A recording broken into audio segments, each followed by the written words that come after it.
Recording in progress.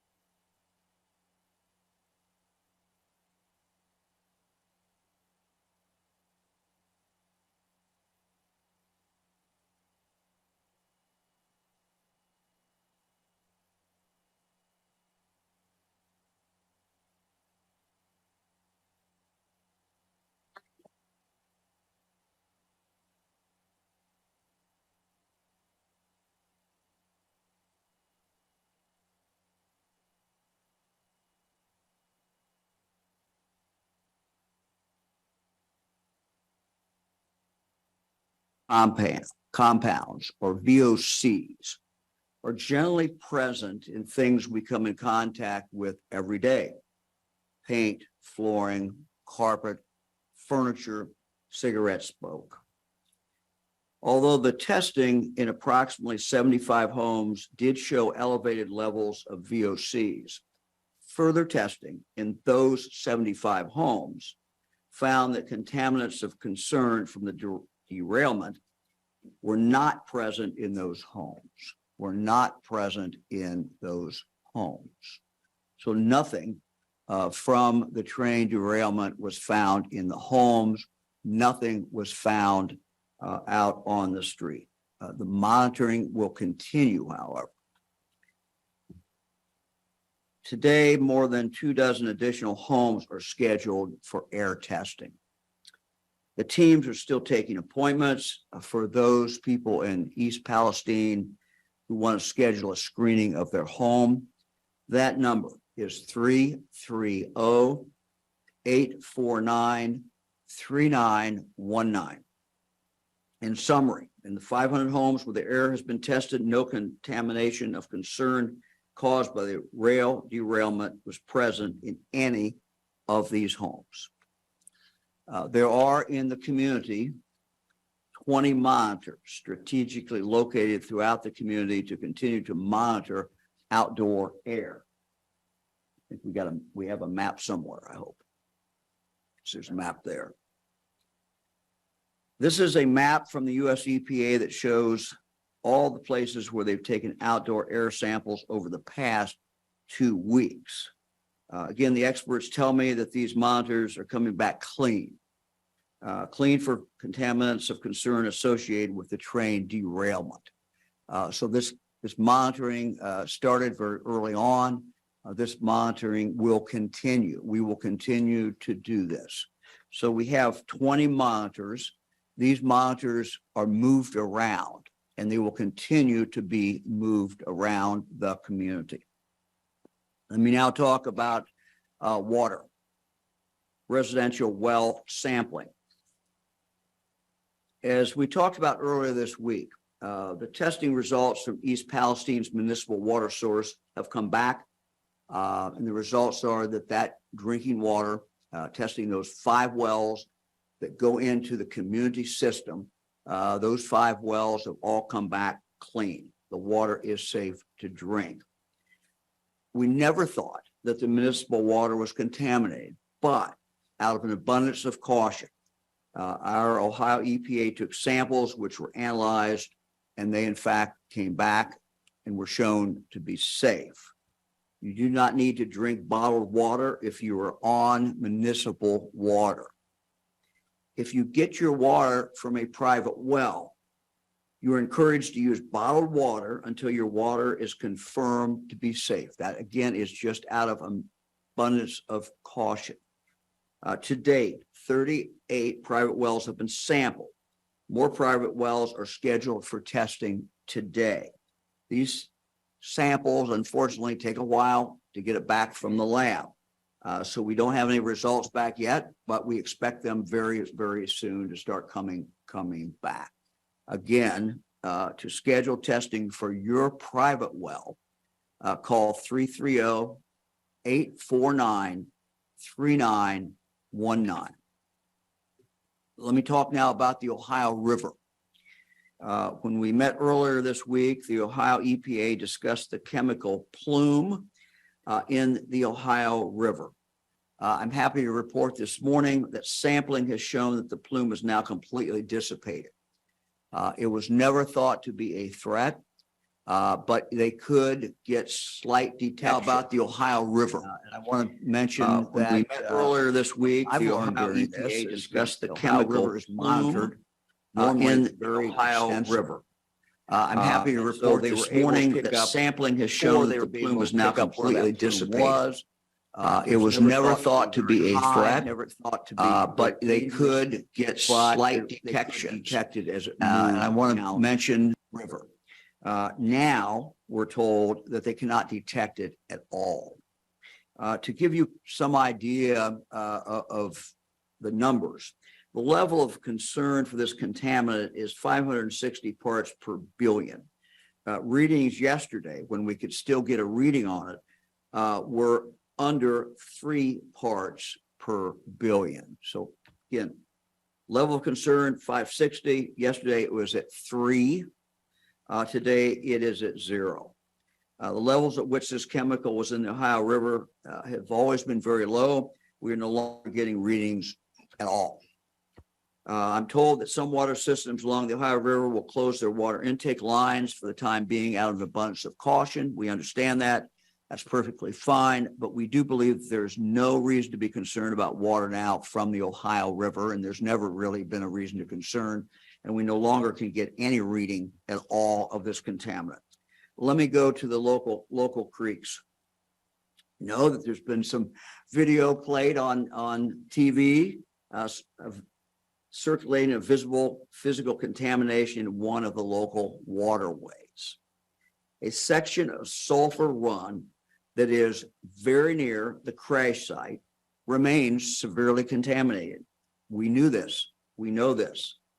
It's going to take a while to remediate this. It will be remediated, but it's certainly a place to be avoided at this point. Very soon after the crash, Sulphur Run was dammed, so the contamination in that part of the creek does not contaminate any of the other water. It was kept in there and on hold. In fact, teams are pumping clean water from the point of the eastern dam, funneling it away from the contaminated section of the creek and releasing it back into Sulphur Run at the western dam. So diverting it around where the contamination is. This occurred early on after the crash. This allows clean water to bypass the area of the derailment and prevents clean water from picking up contaminants and carrying them into other waterways. The remediation of the water in the direct area of the spill is going to take some time, just as it is taking some time to deal with the dirt. This is not a simple process. We're encouraging people to continue to avoid that area.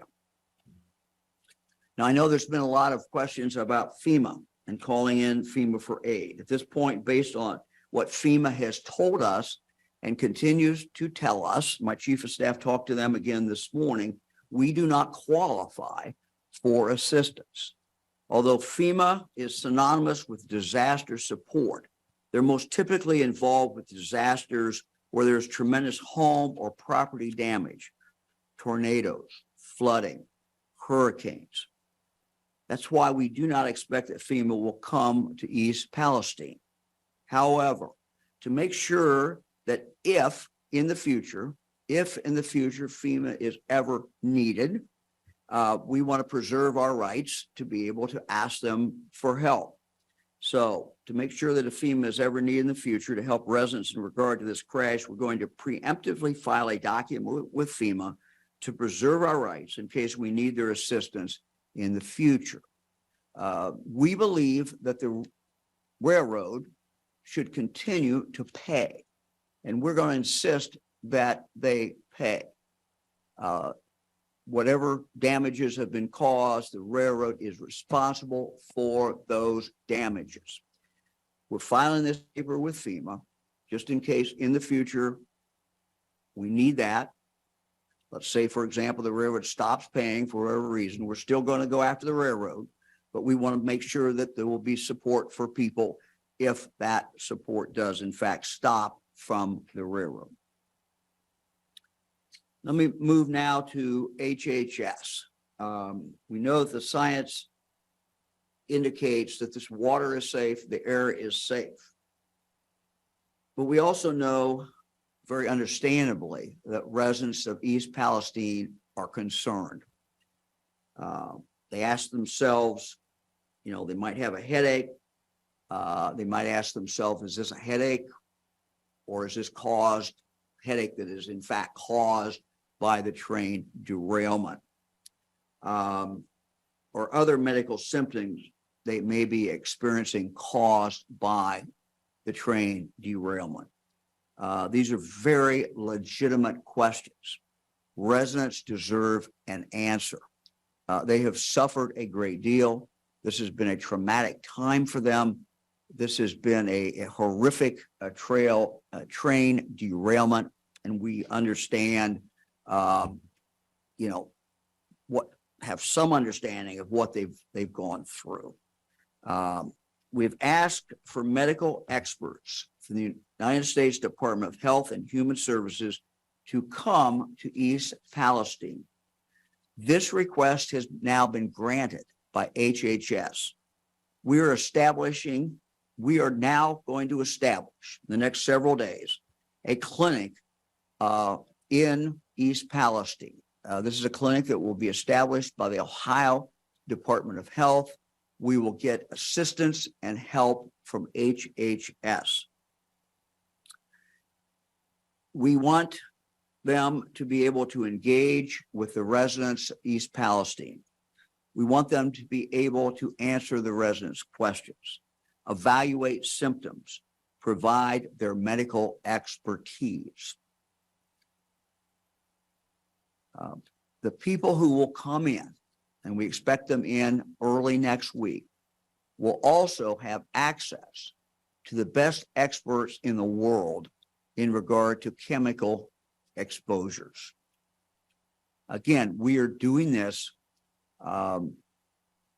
because we know the concern that has been expressed by so many of the residents. Dr. Vanderhoff spent a few days there. He talked to a number of residents.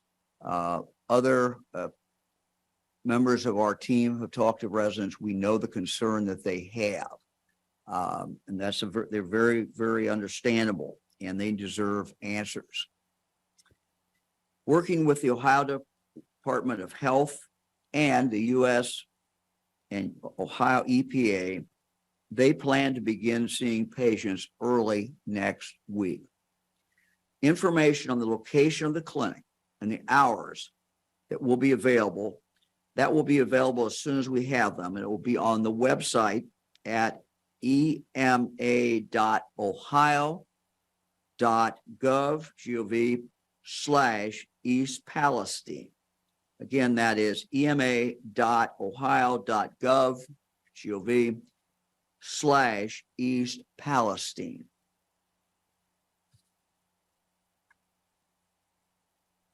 So we expect them to come to town probably on Monday, and we will be in the process of putting that clinic together. Again, we know that there are some people who do not have insurance. We also know that we have people who may not even have a primary doctor. We want to make sure they have a place to go, a central place where they can go to get help. Again, this is not based on anything that we're seeing in the sampling of the air, not based on anything we're seeing in the sampling of the water. Water is good to drink if it's coming from the municipal water system. The air will continue to mount air, but so far we've seen nothing in regard to the air out of the ordinary, but we'll continue to do that. We know that this whole last several weeks has taken a tremendous toll on residents in East Palestine. We know that this has been a traumatic experience for all of them. Working with the county Alcohol, Drug, and Mental Health Board, we are supporting a number of local mental health resources. Information will be available on our website later today. Again, at ema.ohio.gov/East Palestine. Again, that's ema.ohio.gov/East Palestine. In addition to these local resources, the Ohio Care Line is open 24 hours a day and staffed with trained mental health professionals who are there to listen and to help. All calls are free and confidential. They can also connect you with local resources if follow-up care is in fact needed. And I'll ask in a moment Director Laura Chris to talk about this. Now I've asked Dr. Vanderhoff, the Director of the Ohio Department of Health, to join us, and ask Dr. Vanderhoff now to talk a little bit about what is coming up in the future, and may also reflect on what he has seen when he has been in East Palestine. Doctor? Well, thank you very much, Governor. Well, thankfully, as the governor has described very well, extensive testing of the air in East Palestine, as well as testing of municipal water sources, has been very reassuring, and further testing of the private water sources is ongoing. Thus far, as the governor outlined very thoroughly, we have simply not found elevations of these volatile organic compounds that would lead us to suspect any significant risk related to the tested air and water. Nevertheless, I and my colleagues have been on site and in the community talking with so many members of the community. And as a result of that, we know, as the governor described, that some people continue to have concerns, perhaps even after seeing their doctor. And we know there are other members of the community who really do not have a regular doctor. We also know that many medical providers who are in that area would really value support from medical experts who are deeply knowledgeable about how to address questions people have related to their concerns about a potential exposure.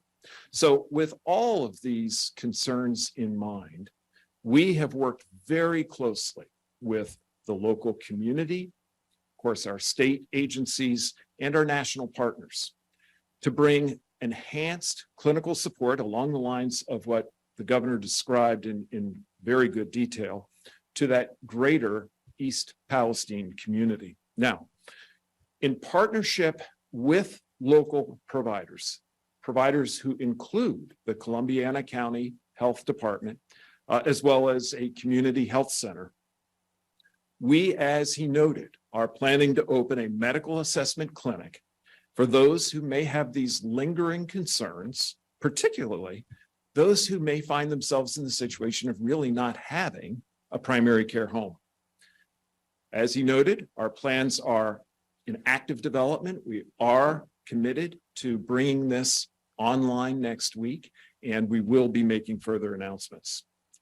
We are also working with the national experts, again, under the rubric of the support from HHS, and that the acronym for that, we've mentioned it before, ATSDR. These are the nation's leading experts in addressing health concerns related to potential chemical exposures.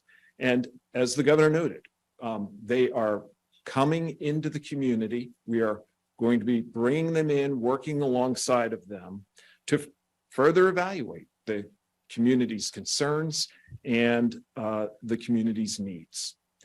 We're also going to be working with these experts from ATSDR to provide medical providers in that region with direct access to the best medical authorities so that they can work with them closely to understand how best to address some of the specific concerns they may be seeing expressed by their patients. And the epidemiologists from the Ohio Department of Health will continue to work very actively with these same national experts to monitor the health of the community, both now and into the future. And in answering very important questions along that line, including, for example, well, how long should we monitor the air? Or when should we consider retesting a given water source? All of these efforts really are a reflection of our continued commitment to working with and being with the community, the people of East Palestine. My team and I and representatives from many agencies have been with the community right from the beginning. And we are going to continue to listen to the community and support them and work with them to ensure their best health. Doctor, thank you very much. Director Chris. Thank you. So I think we all know this, but it's really worth saying out loud that traumatic events like this cause stress and anxiety and worry, most significantly for the people closest to the traumatic event. And everyone reacts to stress differently. And so it's important for the families affected by this disaster in East Palestine and for all of us to really pay attention to how you and your families are reacting and feeling right now, and to reach out for help if it's needed. Common signs of emotional distress include feelings of disbelief or numbness, also change in energy levels or difficulty concentrating, disruptions in appetite or sleep, and also feeling really fearful or angry. We also know that stress can cause increased use of alcohol, tobacco, and other drugs. These feelings will gradually decrease over time for most people, but in the early days of a traumatic experience like this, they will be intense for many or most, and that will be true maybe for weeks. We know that we can make those kind of stressful feelings, and the stress experience can make it really difficult to manage daily life. I'm really grateful for Marcy Patton and the team at the Mental Health and Recovery Services Board of Columbiana County, for the community counseling service providers right there in Columbiana County as well. They've all been engaged in this disaster and the response to it since day one. I talked to Marcy on the night of the derailment, and our teams have been in regular contact, making sure that the community has the services and supports that are needed. And I'm grateful and proud to say that the behavioral health providers in Columbiana County are present, and they are there for the local community members. These services are always available in Lisbon, Salem, Calcutta, East Liverpool, and East Palestine. These providers are known in the local communities. The Counseling Center, Family Recovery Center, Community Action Agency, On-Demand Counseling, and Insight Clinical Counseling and Wellness. These are all organizations that have been in the community and will remain in the community. Most of these organizations are offering services and supports for stress, both in person and through telehealth. And that means that anyone can call them from the comfort of wherever they are, rather than having to go to any specific location for services and supports. For the local community members, you can call 211, and that is operated by the team at the Help Network of Northeast Ohio.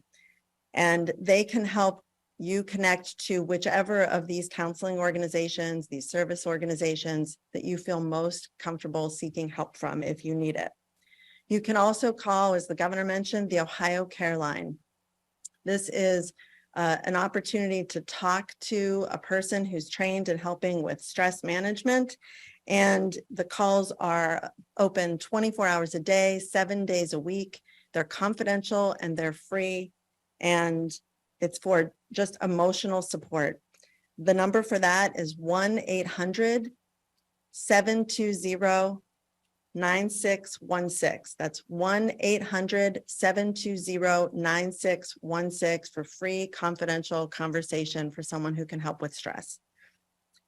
The important thing is to know that you're not alone, And help is available within your local community in a way that feels comfortable and convenient to you. And it can help really manage hard situations. And we're in this with you for the long haul. Thank you. Director, thank you very much. We're happy to take any questions.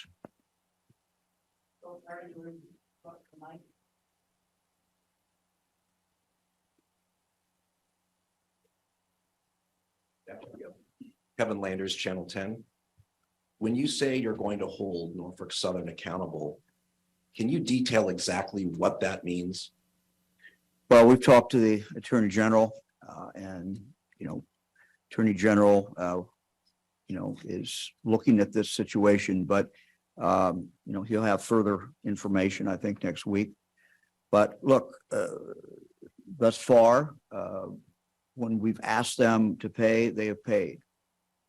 They are responsible for this crash. They're responsible for any damage that has been done. And so, I reached out again to the CEO the other day and asked him, I said, look, people are worried you're going to leave town. He said, no, we're not going to leave town. We're going to make sure we have everything cleaned up. But it's just a general statement. We're going to make sure that they fulfill their duty. They caused this problem. And let me just also say that I think, East Palestine was visited yesterday by our 2 United States senators, members of Congress, others. As I've expressed to them, I think it's time now for the U.S. Congress to take a look at rail safety in this country. Look at the question of what products are being carried on the rails, what the responsibility is of the railroad, what the responsibility is of the railroad to notify a state when that product is coming through. In this particular case, there was no notification, and apparently there was no legal requirement for a notification. Now, you look at the product that was on these trains and on these cars and so many of these different cars, you see what's happened after the train wreck, and you think, what? The law doesn't require them to notify the state of Ohio or anybody that this is coming through our state from one end of the state to the other. This is crazy. The law has to be changed in this area. We have to be given notification. Something's very, very wrong here. We've also seen other train derailments in the state of Ohio. We've seen them across the country. When it's a train derailment and it's just an empty boxcar, I guess that's one thing. But many of these trains are carrying some very, very dangerous products. So again, I think Congress needs to look at that whole issue as well. The federal government historically, over a number of years, has preempted the states from really controlling this, and the states from being able to control what comes into Ohio, what goes out of Ohio, what goes through Ohio. The responsibility is with the federal government to make those changes, because they preempted our ability really to act in this particular area. Thank you. Haley Nelson with ABC6 in Columbus. Are you considering a declaration of disaster, and is that not needed for FEMA? Yeah, look, we will, if at any point we get any indication that we can activate FEMA, we certainly can, do that notification of disaster. Look, this is a disaster. It's a disaster by any definition, but there's a legal definition. So whether we file it and say there's a disaster or don't, and I'll leave that up to our lawyers, this is certainly has been a disaster. The declaration of disaster does trigger the ability then to get FEMA to do something. FEMA has told us as late as this morning that we do not qualify. We don't qualify yet. We just, for all the reasons that I outlined before. So, we'll do whatever we need to do if in the future FEMA aid is needed. But, we started this with aid from the US EPA. They've been on the scene all the way through this. We got the U.S. military involved when our Ohio National Guard was modeling this. We have reached out to, again, the federal government, HHS, in regard to getting help to come in here. That help will be coming in the form of doctors and other medical personnel next week. So we will continue to work very, very closely with them. Our contact with FEMA has been on a daily basis for a number of days. Hi, good morning, Governor. Morgan Trout, is 5 Cleveland. Can you please tell us about the route that the train took and if it went through any major cities like Cleveland or if it went through any other areas? Yeah, I do not have the exact route, but it was in Ohio for a considerable period of time. And again, it goes back to what I said. This is exposing Ohioans all the way through. We all have seen or at least heard about the video when it went through Salem, also in Columbiana County, but in a different part of the county, where there were indications clearly that there was something going on and something was wrong. So I think it goes back to wherever it went specifically, and the railroad can supply that information. The reality is it was in Ohio in a significant period of time, and it was, subject to a problem at any point. So you had a lot of Ohio citizens who certainly could have been traumatized by this rail accident.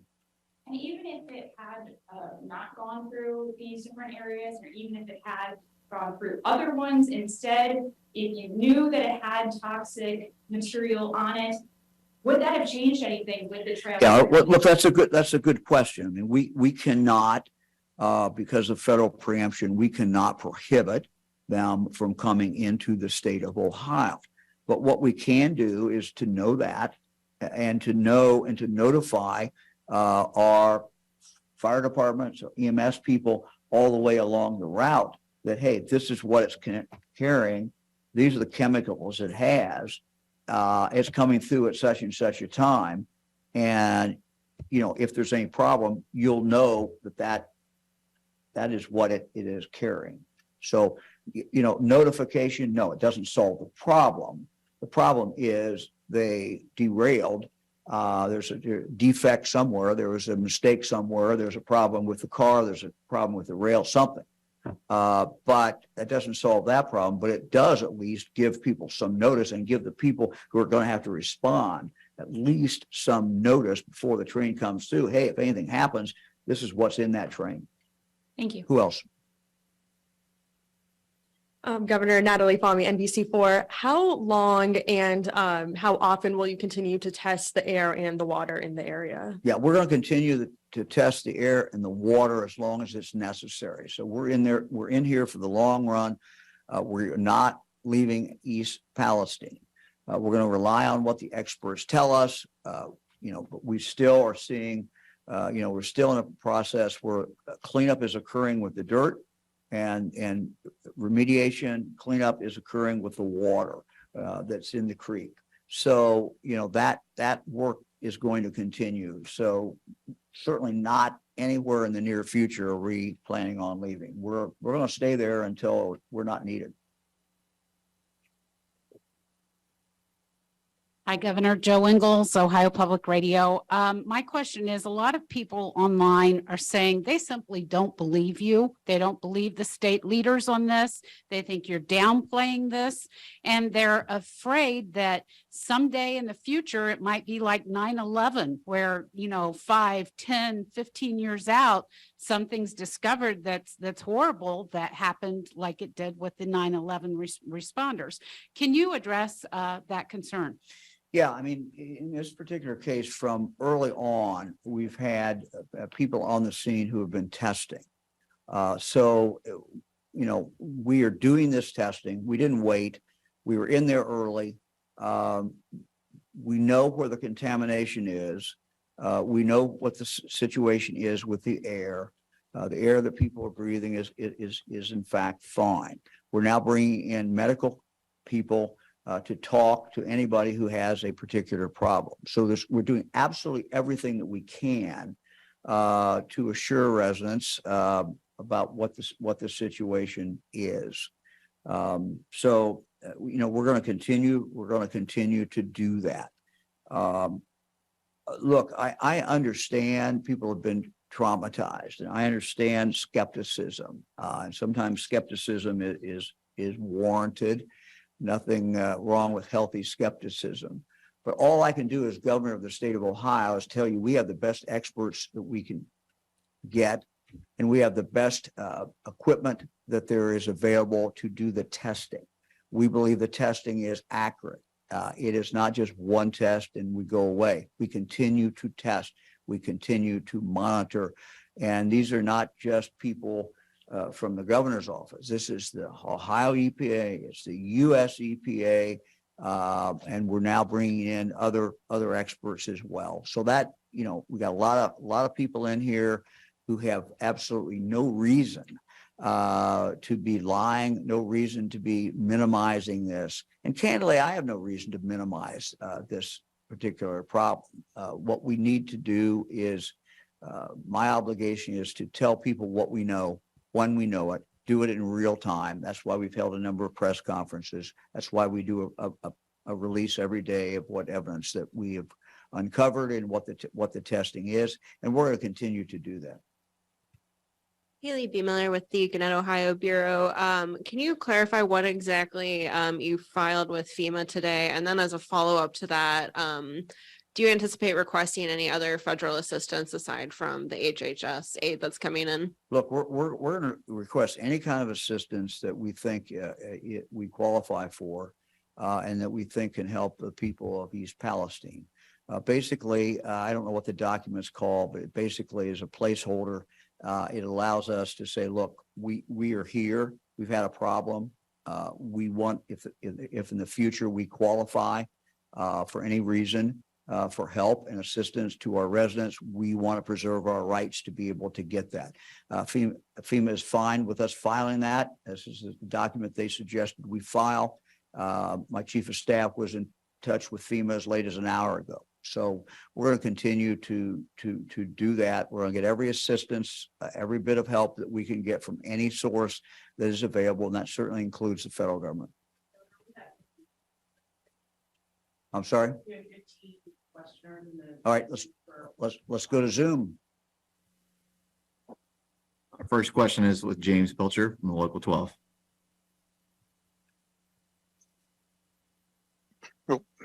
Good afternoon, Governor. Good morning, Governor.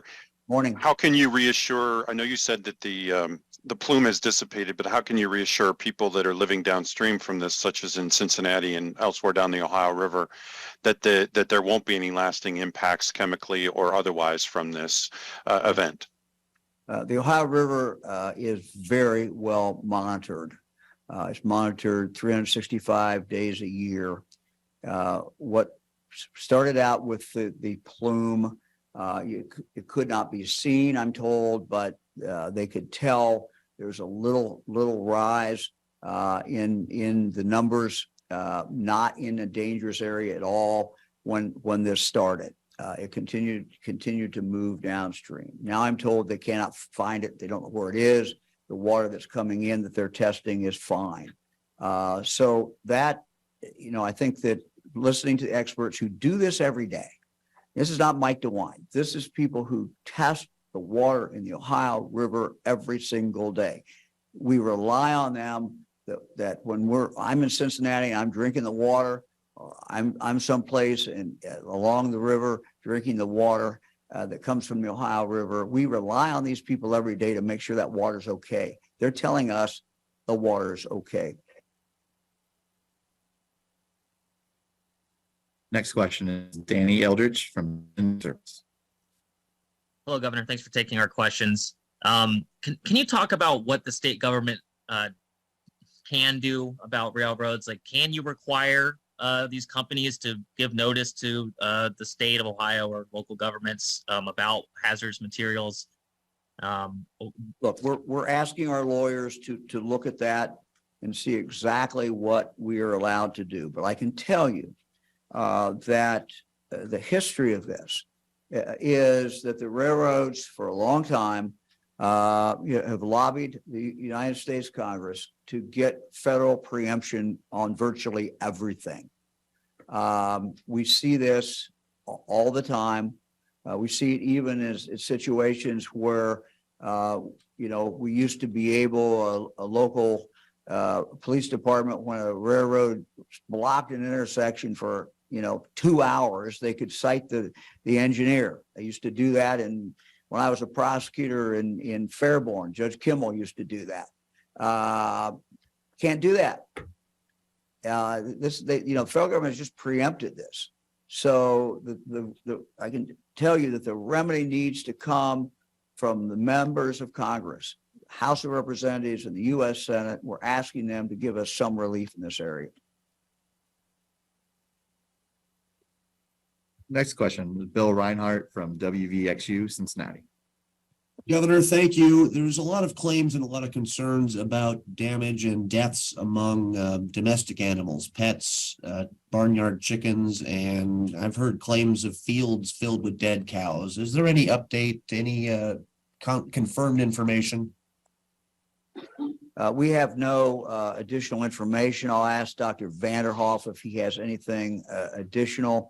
As you know, we had the state veterinarian over at the town hall meeting the other night to talk with folks. My understanding is that there's been nothing that has actually been reported that's gone through the system. People were told what needs to be done. You need to get your vet out. Your vet will in turn then, if there's something happened to your chicken or something happened to some other animal, you don't know what caused that, that can be sent to the state lab and they can try to figure out what happened. Dr. Vanderhoff, do you have any update on that? Governor, I know you're not veterinarian. No, no, I'm not. But Governor, you answered that completely accurately. The state veterinarian is, and the team that he supervises, that is the team that would perform necropsies and allow us to determine what happened to the death of an animal. We have asked for anyone who is aware of a dead animal for whatever reason that is mysterious to them to please contact the Ohio Department of Natural Resources. They will help make that connection. Even a better path would be if it's a pet or a farm animal, contact your veterinarian. They know how to do this. And look, we want that information. We want to know if there's a problem. We understand that someone could have a pet, someone could have chickens, someone could have some animals and they die and they don't know why they die and they wonder, hey, I wonder if that's connected with the train wreck. That's understandable. Those would be questions I would be asking. So again, we want people to get answers and we want to know the answers as well. And this is how we get the answers. With our next question, we have John Lennon from WLWT News 5. John. Hi, Governor. Do you feel that what has happened in East Palestine merits a presidential commission to more clearly get at the responsibilities of railroad companies that transport hazardous materials? And in a perfect world, what would you like to see from Congress in order to give states more power over what is transported? Well, I think that, whether it's a presidential commission or whether it is congressional hearings, I think, or both, I think there needs to be a spotlight shine on the railroads. Look, we need our railroads. They supply us with a lot of goods that we use, products that are beneficial, but we want them to be safe. And it just seems that we're seeing a lot of derailments. I think we have the right to have answers. Why are these derailments occurring? We have right to know, how much stuff is being transported. If there is a derailment, will cause, significant harm or potentially harm. So yes, I think the federal government needs to take a look at that. And so I've urged our senators, I've urged our representatives, really to take a look at this, hold hearings, look at the whole safety issue of our freight system in the United States. Our next question comes from Neil Fisher at 3 News. Hey, good morning, Governor. This is Neil Fisher Morning. at Channel 3. Have you asked Norfolk Southern the tough questions that you're just mentioning to talk with Congress about? Like why they didn't stop that train when it was on fire seen miles away, or if they continue to go through East Palestine with hazardous materials, and how often they're going through East Palestine with hazardous materials? Have you been able to connect with them and talk to them about those questions? Because we received a written statement last night from the CEO saying he would stay in East Palestine and offer everything they have, but we haven't heard from them verbally.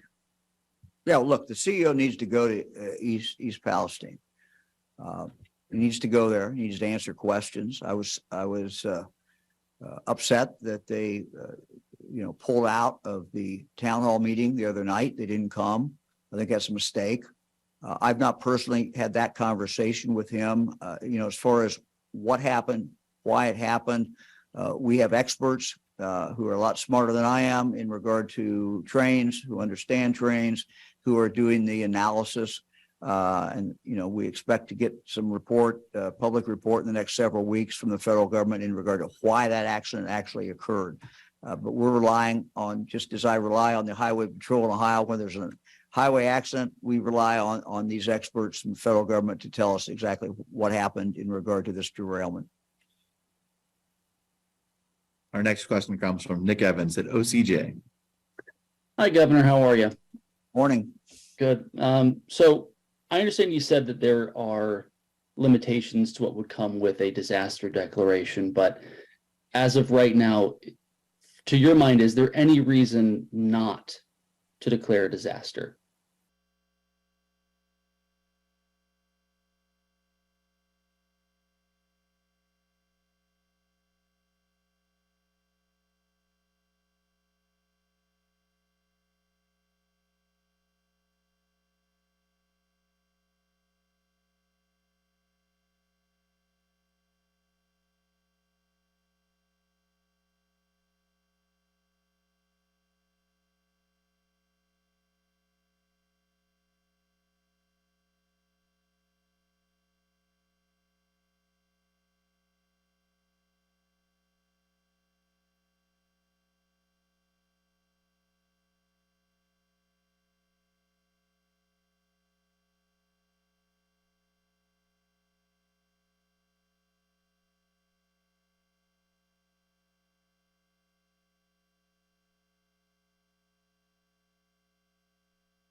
Was safe, but then later encouraged residents to use bottled water, and even said that the air testing, quote, told us that the air really looked pretty much like it did before this event ever happened. And you've emphasized a little bit of that today as well. So my question is specifically, what information have you received that gives you this idea that essentially nothing has changed when it comes to air quality, water quality, the condition of the land that people have no reason to be concerned about. And do you feel like some of these messages are in conflict, and that in fact has contributed to undermining the community's confidence in what you're saying? Let's do the bottled water issue. We did a press conference the other day. We said that we had tested the 5 wells that go into East Palestine's water supply. We have always felt, based on what experts told us, because of where the wells are, that there was very little chance that there was any contaminant in those wells. But Dr. Vanderhoff said, we don't have the results back yet. So out of an abundance of caution, drink the bottled water. A day after the press conference, we got the results back. When we got the results back, we then said, we have the results back. And they are what we thought they would be, which is that if you get tap water in East Palestine, we have tested all your wells. They are all good. You are free to drink the water. So that's where the confusion, I think, came in regard to the bottled water.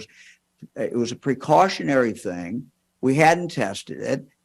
We had tested it, but we didn't have the results back. But when we got the results back, then we were able to say, look, you can go ahead and drink that. Look, there was an expert on national TV the other day who was not privy to exactly what we were doing, and he opined that we were only testing a few, 2 or 3 for 2 or 3 separate chemicals. As soon as I heard that, I got on the phone, called Dr. Vanderhoff, and said, Dr. Vanderhoff, what are we testing for?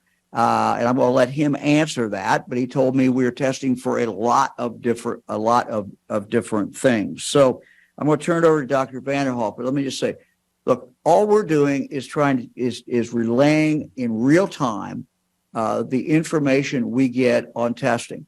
No one is trying to downplay this. This has been a horrific crash. A lot of trauma impacted on people in East Palestine. We don't downplay it at all. We've had people over there since the beginning. We're going to keep people over there. We've reached out to the federal government to help us to send additional people in. We've accessed all the experts that we can find in regard to chemical exposure, so that when the doctors next week see people, if they have a question, when they're looking at that person, they can call the expert and get some additional help from that person. But we're going to continue to be transparent, continue to put the information out that we have, but no one's downplaying anything. We're just trying to tell you what we find. Dr. Vanderhoff. Yes, thank you, Governor. First, let me just reiterate that we're very sensitive to the concerns and the anxieties that people have. We think that they are understandable, they are well-founded. But consistently, we have worked very hard to provide accurate information based on the facts as we know them. And that has included all the information around the testing that we are doing. In fact, as we receive the results, Ohio EPA is posting those publicly. So I am mystified by people who express concern that the information is not readily available. It is accessible. And from that, you will see that we actually test for an extensive list of volatile and semi-volatile organic compounds. So there's a long list of items that we look for, and we have been guided from the beginning by national experts on what to test for. Right at the very outset of this, my team was in communication, for example, with the experts that I referenced earlier, who are the national leaders in toxicology. And the ATSDR has been our guide throughout this. Let me also reference, when we provide context, or when I provide context, it is just that. I want people to understand how to interpret the information they receive. Because the simple fact of the matter is, and this is true of almost all the tests that doctors and scientists run, there's not a yes, no result. The results almost always occur in a range. And from the very beginning, I wanted people to understand that. And so that's why I've provided context. And in fact, the governor reiterated some of that context at the beginning of his statements. We care about people and we want them to be in the know.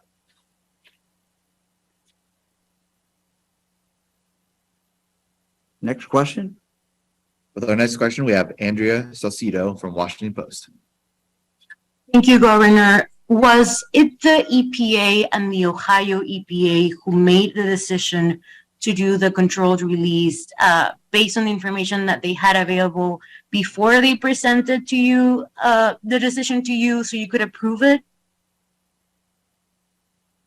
I'm not sure I quite get the question. You want to repeat that?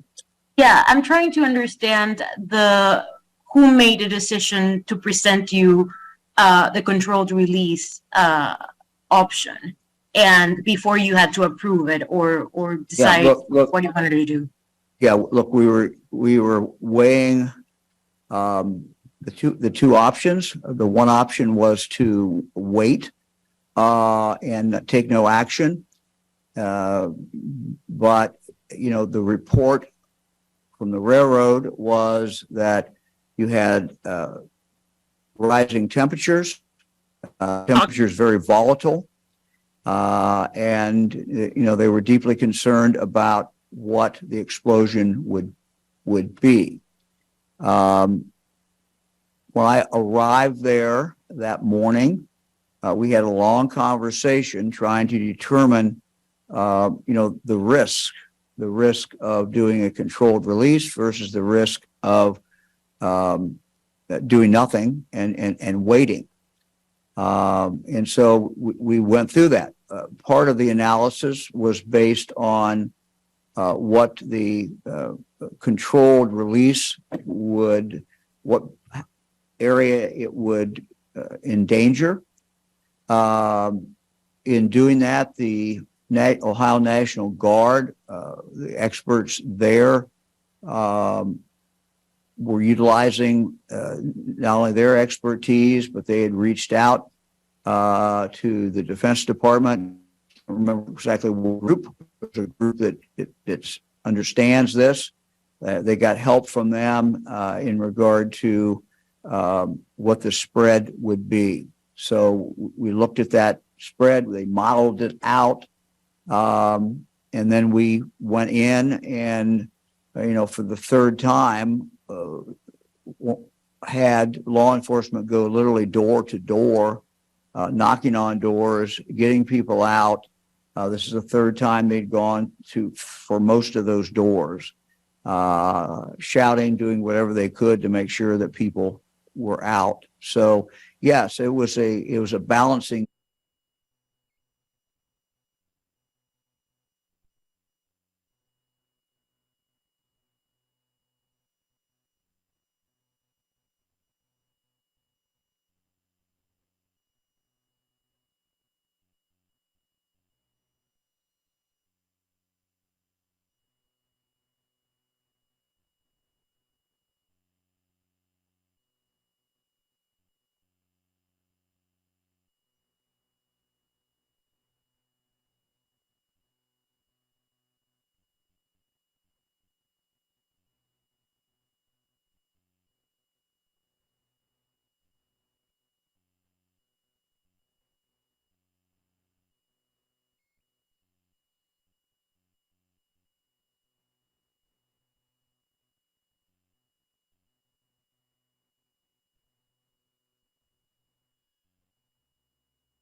I'm the type person that when I was a prosecutor, I went to the scene of the crime. It was 2 a.m. in the morning, whatever time it was. If it was a serious crime, I got called. I went out. I like to see things. I like to touch things. I like to talk to the people who are directly involved. That's just the way I operate. That's me.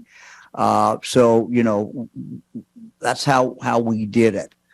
In this case, as far as if you're talking about the federal response, the EPA people from the federal government, were there early on. And those were the people that we needed to have there. And they were there. And they were working directly, and they worked very well with our Ohio EPA. It's been a very good relationship, and were doing what they needed to do, early on. So, again, as I've stated several times, when our National Guard reached out to the Defense Department, also part of the federal government, they responded very, very well. FEMA, look, FEMA has told us consistently when we've looked at the rules and when we've talked to them, they've told us consistently that they can't help at this point, at least. I've reached out to the White House several different times. Whenever I've reached out, they've been responsive. So that's about all I can tell you. Look, I mean, if I was a federal official, would I have gone to the scene? Yeah, I probably would have, but that's kind of what I do. That's just kind of how I am.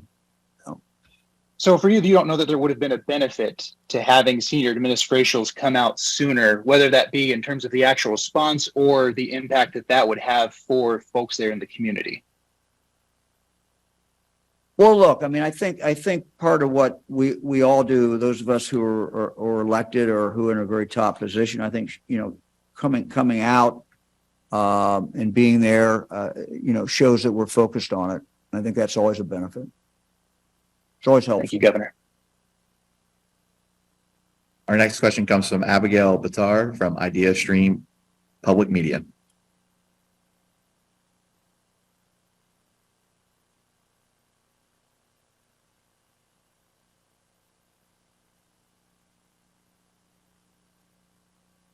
Okay, who's next?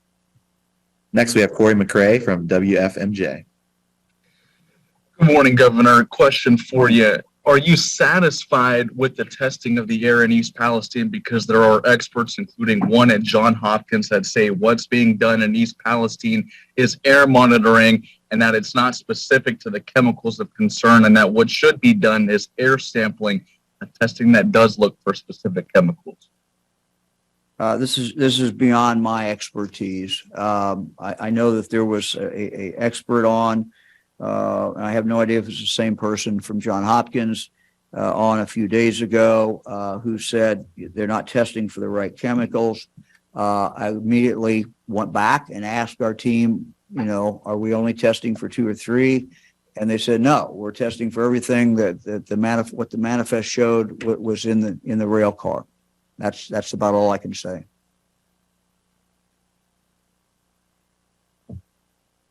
Our next question comes from Jerry Riccuti from WKBN in Washington.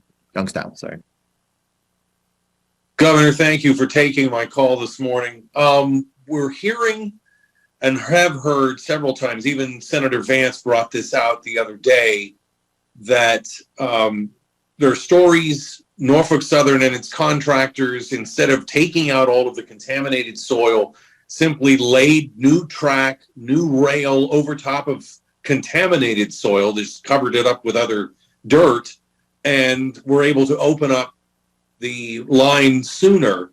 Is there any way the state, the feds, anyone, can they force Norfolk Southern to go back in there and remove that contaminated soil that so many people in East Palestine believe was simply buried to get that line open again?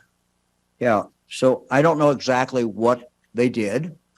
But I can tell you that we are committed to making sure that, every square every little bit of dirt that's contaminated is taken away from there, whether it's under the tracks, by the tracks, wherever it is, it's going away. So if it's not done yet, we are committed to making sure that before it is over with, all of that is gone. So, we're going to require the sampling to continue to determine if all of that is gone. We've not stopped. They have not stopped removing dirt. They're still removing dirt, to my knowledge. That will continue until all that dirt's done. And if there is dirt under the track, if they laid track on top of contaminated, we're going to insist that that be dealt with. And I can assure you that the state officials and the federal officials, we're all on the same track here.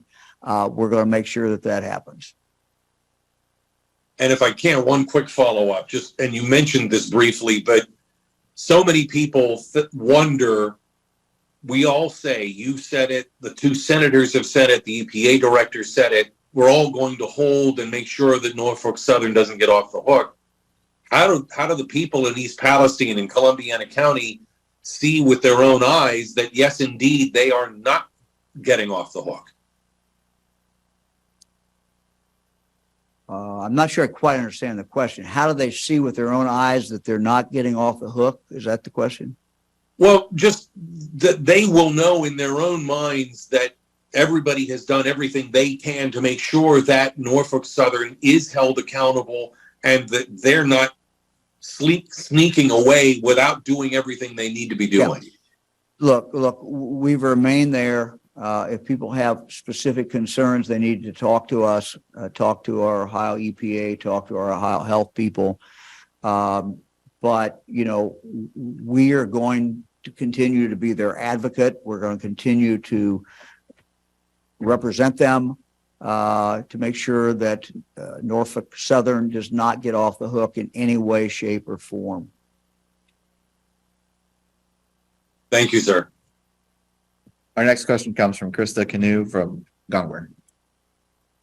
Hi, Governor. Can you speak to the role of the Ohio Farm Bureau or Department of Agriculture in making sure that products that are coming out of this area are safe for consumers and any economic impact that those producers might feel? Yeah, as I indicated, the state veterinarian was over there. And was talking the other night. We've tried to reiterate to people there's a system in Ohio, and that goes through your local veterinarian. Your local veterinarian knows what to do if he or she finds a dead animal or an injured animal, and wonders what happened to it, knowing that there's been a rail derailment, and wonders if that action, that tragedy, that wreck, in fact, caused that animal then can be taken, the carcass can then be taken to the state, and there's a system. And we encourage people to use that. If you have some animal that has died, if you have an animal that you think is sick, that shouldn't be sick, you think it might have come from the derailment, please take that animal to your vet, find a vet. They will get it into the system and we will get it tested. We want to do that. It won't cost you anything to get it tested. We want to do that. We want to know. We really want to know. And we want to be able to tell you as well. Our last question comes from Roxana Subiri from CBS Network. Hi, Governor. Thanks for taking my question. Sure. You had mentioned that the water in the area from the municipal wells will continue to be tested, that the air will continue to be monitored for as long as needs be. For people who have private wells, how long will they need to keep testing their water? Is it for months or years? And who is paying for that and who will pay for that? Yeah, they're being tested for free. I cannot answer the question how long. That's beyond my capability to tell you that. We're rely on the experts to tell us that. And that certainly is a very good question. It's a question that, you know, if I was a homeowner and I had a well and I was not on the local system, but rather had my own well, I would want to know that. We don't know that. I don't know that answer. But you can get testing for free. We get you the results back. But as far as second and third testing, I'll have to defer to the experts on that. Okay, thank you all very much. We will continue to keep everyone informed. Most importantly, the residents of East Palestine. We're not going away. We're staying. We're going to stay throughout this, and that's our commitment to all of you. Thank you very much.